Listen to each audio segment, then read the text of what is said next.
Hello, and welcome back to my channel and Happy New Year. Advocacy is powerful, and when you have the right advocate, you can go far. Just being a son of powerful advocates is proof that advocacy works. I have personally experienced how far I can get in life.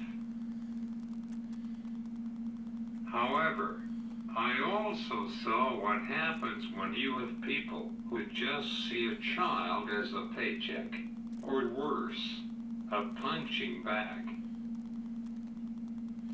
When I was 4, I got my touch talker, a speech-generating device from the Ceramic Company or PRC, and used the interaction, education, and play software a predecessor to Unity that I have been using since '97 when I got my Liberator and switched to Unity. I got my Pathfinder in high school.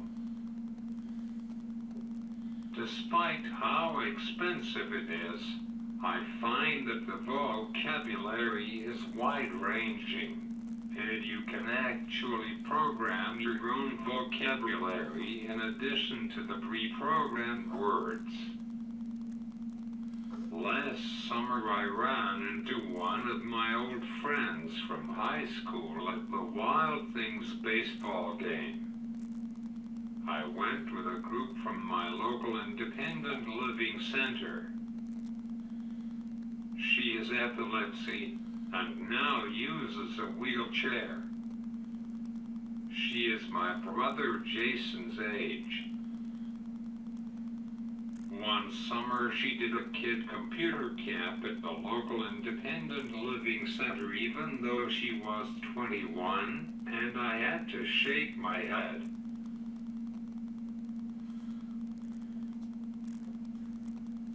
I might go to vacation Bible school, but I go as a volunteer working with Pastor Rob, not as a participant.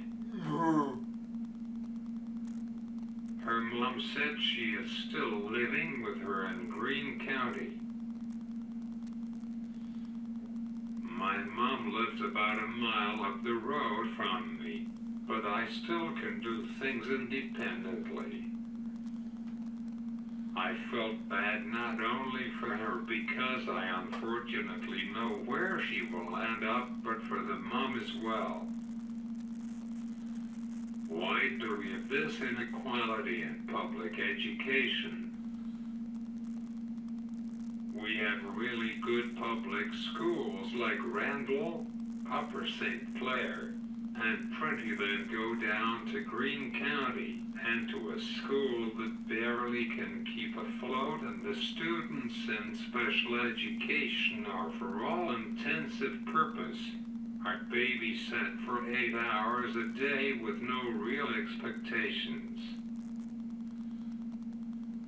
I hear the trinity of a wheelchair-accessible gymnasium and classrooms, and they do a better job at inclusion.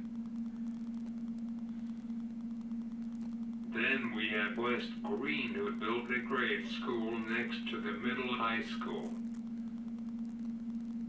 I was lucky in that I got my touch talker, a speech-generating device, before moving to Pennsylvania. I unfortunately do not think that I would have the same opportunity that I would have if I hadn't lived in Wisconsin. There was one boy who was nonverbal, who was in the special education class all day, probably slapped with that mental retardation label. Nobody, not even the district speech therapist, thought maybe he needs a communication device to be understood. Nobody thought maybe if he had a communication device to be understood, maybe he could have been included in regular education and not trapped in a class that barely taught him the basics. When he got frustrated, they put him in a corner by himself. Once he left school, he was put in a day program at an agency that I used for personal care services. Now being on the same bus as him, it was clear that he wouldn't be able to ride a public bus independently. I heard once that he got up and attacked a bus driver and his privileges were revoked. My question is, where was an attendant for him? I believe that I am the only student from that school with a physical disability who graduated not only high school, but then obtained a college degree. My mom mentioned to one of my special education teachers that at least I got the same quality of education as any other student, which is not all that good. No. When I was watching the movie, The Blind Side, which is based on a real story, the main character, Michael, needed some extra support and accommodations in order to succeed.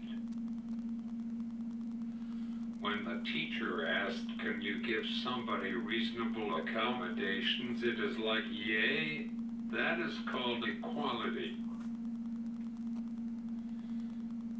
I highly recommend the movie.